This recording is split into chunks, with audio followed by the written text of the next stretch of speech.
Welcome to the Beyond Leadership podcast, where we host outstanding individuals and we discover new dimensions of leadership and their talents and recipes for success. This is our 35th audio tip of the week. Here are some fun facts about number 35. Did you know that the atomic number for 35 represents bromine? And guess who was 35 years old this year? Usain Bolt, Megan Fox, and Rafael Nadal. And 35 is the perfect age to start a new hobby, right? Today's tip of the week is based on the article A Guide to Implementing the 4-Day Workweek, written by Williams and Lockhart, published in September in 2021 in Harvard Business Review. How to experiment with a 4-day workweek.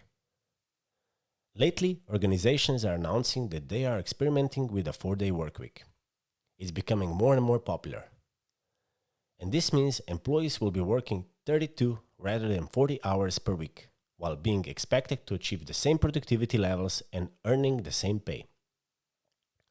Though some recent studies on the efficacy of the 4-day week have been overblown in the media, research suggests that reducing work hours can decrease employee stress and improve well-being without impacting productivity, but only when implemented effectively.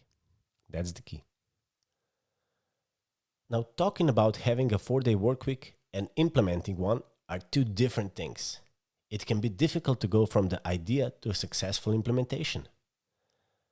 Here are several things to keep in mind if you want to experiment with a shorter workweek at your company. Number 1, communicate.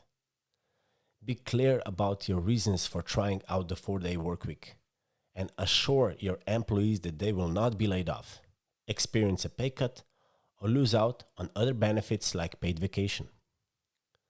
Encourage ongoing conversations about how to get more done in less time, whether that's implementing new tools, eliminating unnecessary meetings, or making existing ones more effective. Number 2, involve your employees. You'll need their input and buy-in to make this a success. Ask them these questions.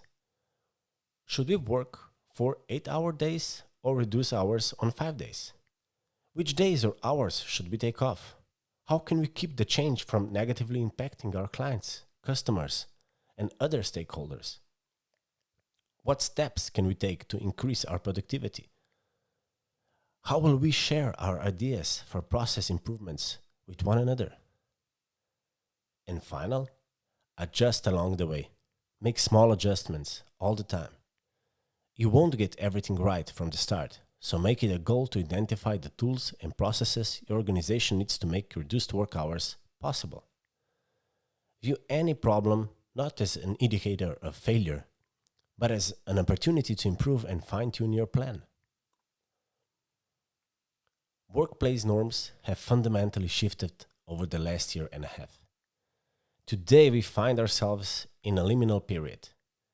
We now have the chance to remake our models of work before things go back to the way they were.